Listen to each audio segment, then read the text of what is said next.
Alright, hello everyone. Welcome back to some more Dress Up Time Princess. Today we are going to be doing chapter 1-11 of Marie Antoinette's storyline. If you're playing on your own, I am currently trying to woo, I guess, Lafayette, and I made the decision that's taking me on the 1-11 kind of plotline rather than the 1-13. That's the other option. So I have reached stage 3 with Lafayette, so we are ready to hop in to this chapter. I'm excited. There's been so much drama. Okay, maybe too much has happened, but my sleep is plagued with all sorts of dreams about Marie and about me. Oh yeah, so our poor main character who has been like existing through all of this. The dreams intermingle, and eventually I can no longer tell which dreams are mine. It feels as though they all belong to me. After experiencing so much, I seem to have merged together with the other person, and I can no longer differentiate my consciousness from hers. That's a little scary. I wonder if that's like an ongoing plot between all of the different stories. Okay. A few days later, I receive a tea invite from the king. The king is always so busy and not a fan of such things, so his invitation caught me off guard. There's no point dwelling on this. I'd better go and get changed. I better get changed and go. Ooh, okay, so we're gonna wear something grand and perky. I don't know how I feel about the category of perky. Ooh, I don't know what that red is, but I like it. Do I have a dress that is red? No, but I have a... Oh, let's just wear, that? Is that what she, like, came into this world wearing? Oh, maybe I should just wear the blue one. Okay, maybe I should change my headdress to something that would match the blue. Oh, I can't wear that with my outfit. The game is so picky about what I can or can't wear. Okay. I wish I had something red. I guess I can wear the white dress with it. It's like it's not against the rules, right? Mask? Not necessary. I want more red accessories. I need to play more actively so I can make more of the dresses in the game. Oh my god, I love that I can have a cat with me. I seriously think that that's just the absolute best. So let's have our little cat with us. Furball, thank you. We'll pick a relic, and hopefully that did pretty well for us. So yeah, it looks like we're gonna get a perfect. Awesome. Yeah, so far this, like, in terms of if I'm gonna compare it to another dress-up game, much easier than Love Nikki when it comes to the outfits. When I spot Blasdale in the garden, I realize there's something more to this. Oh. Are we all gonna have a picnic with the bad guys? That would be kind of fun. Your Majesty, good day. According to your wishes, I am here today to report on the progress of the investigation. Ooh, there's a rainbow in the background. We have found the whereabouts of the suspect named Janae, and soon we will be able to bring her in for an interrogation. Beautiful. But the accomplice you mentioned doesn't seem to be with her. I will send men to investigate further. But I must warn you, we have little info regarding her, and our chances of finding her are fairly slim. There are also a possibility that Janae might have done away with her. Is that so? All right. Thank you for telling me. As for Cardinal Vaughan, we've already interrogated her, and he is speaking the truth. Oh, him. Okay.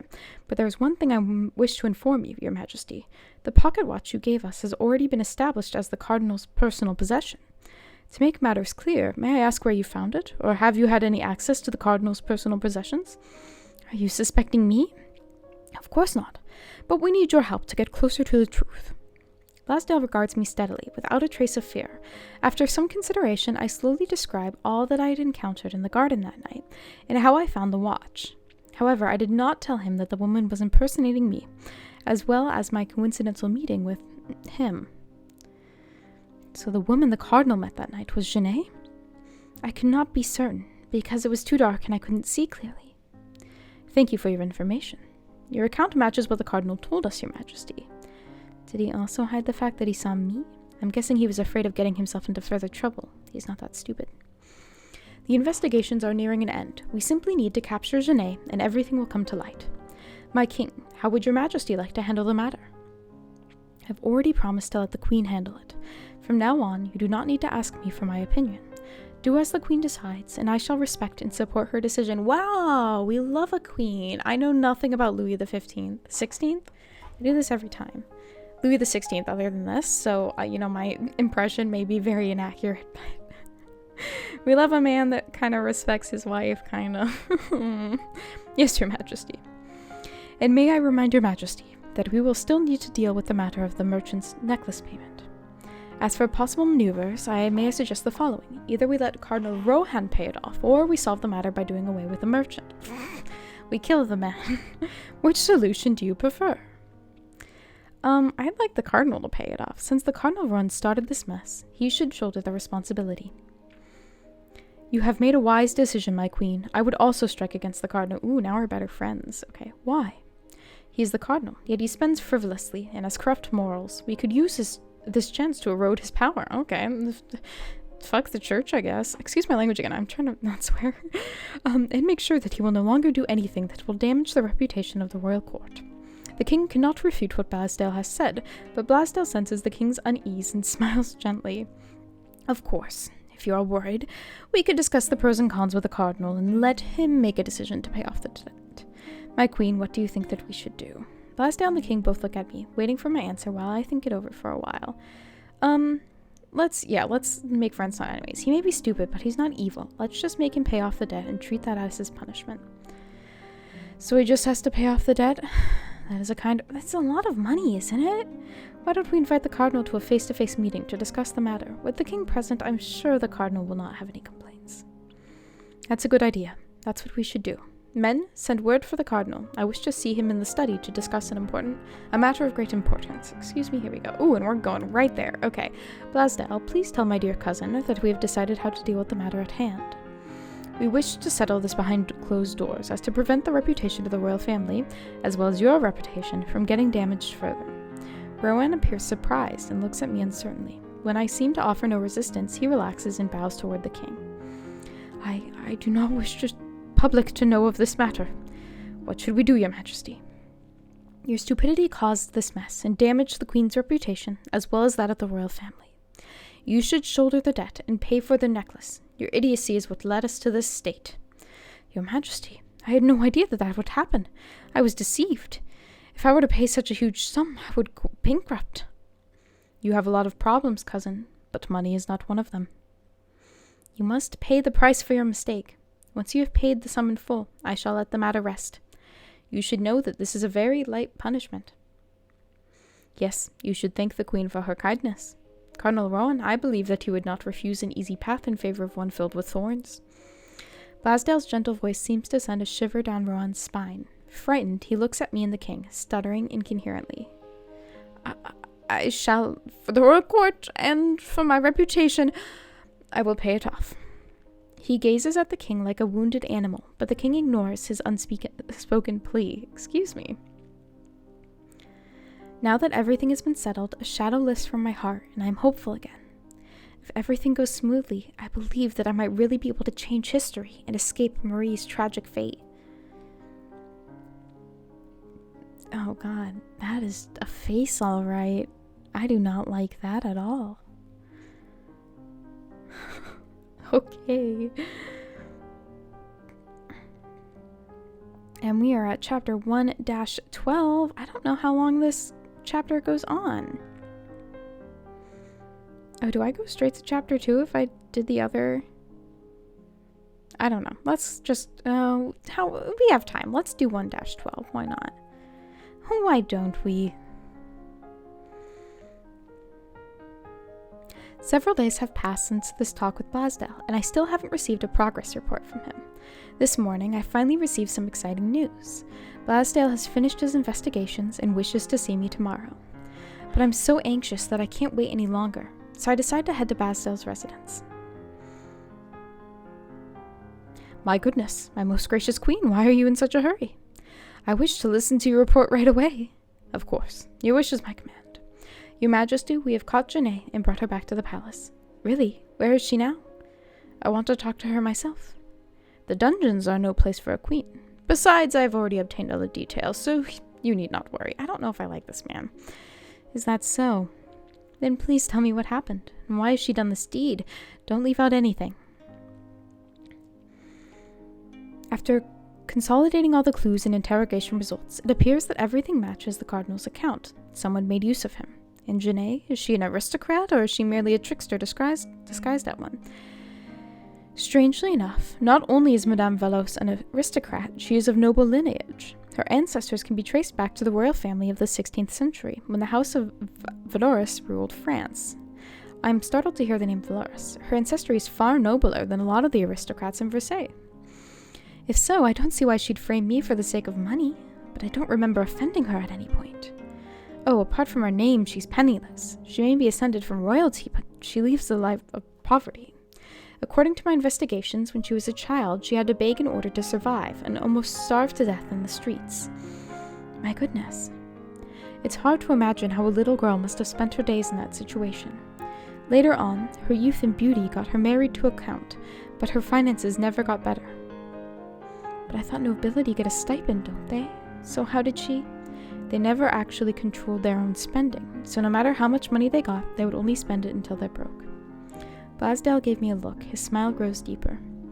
I know he's hinting at something, and I understand that that only I am in control of my own issues. I must prove my worth. So she comes to Paris because she's broke? Yes, your majesty is wise, but before this she already had a bad reputation and even became an aristocrat's mistress. She deliberately approached the cardinal, pretending to be her close friend, and forged a letter, all for riches and power. As for why she chose to frame you, it definitely wasn't personal. She simply figured that you were the most valuable target. Yes, all of France thinks I'm a greedy and flamboyant woman. Why would Janae think otherwise? Blasdale's tone is a little sarcastic, and I suddenly get the feeling that the person he's making fun of isn't Janae. Her greed and my frivolous ways wouldn't normally cause too much trouble, but she just happened to pull this stunt right before the French Revolution. So Janae's greed is what has damaged my reputation and the dignity of the royal family. If I'm unable to expose this mess to the people, the royal family might fall. Am I right? Your Majesty, a little trickster surely isn't enough to cause the ruin of an entire kingdom. There's no need to worry. I truly hope so. Oh boy. Blasdale is unable to understand why I'm worrying so much, and I'm unwilling to explain. He remains focused on his duties, however, and continues reporting to me without dwelling on the subject. As for the female accomplice you mentioned, unfortunately, she has already been dealt with by Janae. You mean she's dead? How could she be so ruthless? That's someone who helped her. When faced with riches and power, even a kind person might be possessed by a demon. What more a greedy lady? Well then, if you find that woman's body, please give her a good burial. I shall do as you say, Your Majesty. I'm just curious. Why are you so merciful towards a mere criminal? Is there a specific reason? I shake my head, not knowing how to answer him. I just feel that I'm somewhat responsible for her death. If not me, her life wouldn't have ended this way. Your Majesty, the king has decided to compensate you by letting you decide Janae's fate. According to the law, you can order her to be confined to a nunnery or confiscate her possessions and exile her. But you can only choose one. Please select the punishment you deem more fitting. I feel like if we exile her, she'll probably just get in more trouble some way. Whereas, I don't know, confining someone to a nunnery is a mood. It's kind of like being like, you have to be good the rest of your life. Hypothetically. I mean, there's all sorts of issues within the church. Let's send her to the nunnery. Perhaps she's only trying to recover all that should be hers. Perhaps she thinks that she deserves more as a descendant of the House of Valoris. Even so, she can't just treat human lives that way and hurt people for selfish reasons. To such a person, perhaps a life of simplicity and strict rules would be what she'd hate the most. Confine her to a nunnery, so that she can reflect on the error of her ways in front of God. Blasdale studies me for a long time, as though he is surprised by my decision. Then he smiles. Your Majesty is indeed merciful. You have kindly given her a chance to repent. I believe this must be the result of your upbringing under Queen Teresa. I shall report back to the king. I feel a pang of sorrow upon hearing my mother's name. I remember that she once told me to be an angel to the people of France. I guess I would be very happy to hear a compliment like that. Your Majesty, please rest assured and leave everything to me. I've been so worried about the results, but I can now heave a sigh of relief as I leave Blasdale's residence. I'm so sorry if I'm pronouncing his name wrong. I just can't think of it. Oh, I like the stack of pancakes. I get into the carriage, and on the way back to Versailles, I'm so excited that exhausted that I fall asleep. Is there going to be someone in the carriage? A light sound jolts me awake from my dreams. The carriage is still moving and no one could have gotten on. Did I just imagine it? Maybe I'm just too tired. Just as I'm about to go back to sleep, a shadowy figure lands lightly in front of me. Guards, there's someone. Shh. Your Majesty, I mean you no harm. I press myself against the side of the carriage, staring at him warily. Okay. Who are you? How dare you barge into my carriage? I heard that you're nothing but a weak iris flower, but I never thought you'd be so brave. I look at the weapon at his belt. I know I can't fight him. Your Majesty, please allow me to introduce myself. I am Dion. I work for the king, of course. If you're willing, you can call me Madame Beaumont. I've never heard of Augustine mention such a person. Could he be lying to me? All right. Can you leave now? Your Majesty, why must you be so cold to me? It wounds my heart. You barged into my carriage and you expect me to talk to you in a civil manner? Oh my, how depressing. I could have chosen some other way to meet you. This cross-dressing man is just way too strange, and I can't believe what he's saying. He notices how wary I am and seems to be a little annoyed. You still don't believe me? Oh, that's just too upsetting. Ah, yes, Your Majesty. Is there anything troubling you? Can I help you solve this problem? No need, I'm doing fine. Flustered, he flutters his fan. I guess this isn't the best time after all. He grabs my left hand and swiftly kisses it. My dear Queen, I do hope to be of use to you next time. As soon as the words are out of his mouth, he lightly leaps out of the carriage. My goodness, the carriage is still moving. What is this? Okay, I'm so confused. Stunned, I gaze in the direction he went and then is startled by the door when it bangs shut. When I get back to the palace, I hurry to the king to ask about Dion. After a moment's hesitation, the queen tells me that Dion is a spy and is highly skilled swordsman, and that he really is working for him. I'm reassured, but now I feel incredibly curious about the strange cross-dressing man. What a plot point to throw in there. Okay, I'll take it. Alright, okay, so if we went the other way, it would be chapters 13 and 14, and then it looks like they meet up at 15 then. So I think we're probably, like, the paths come back together. That's my guess. And yeah, I think we'll go ahead and leave things off here. Doing 2 chapters, I think, was a good amount. If y'all are interested in me going through and playing this chapter 13 and 14, please let me know. I definitely am willing to check them out. In the meantime, I am trying to stream every Tuesday and Thursday at 6 p.m. Pacific Standard Time. Come hang out with me, play some games and chat. Join the Discord if you want to know what's going on in my life outside of YouTube. And I hope you all are doing well. Stay happy, stay healthy, and I will see you all next time. All right, bye-bye.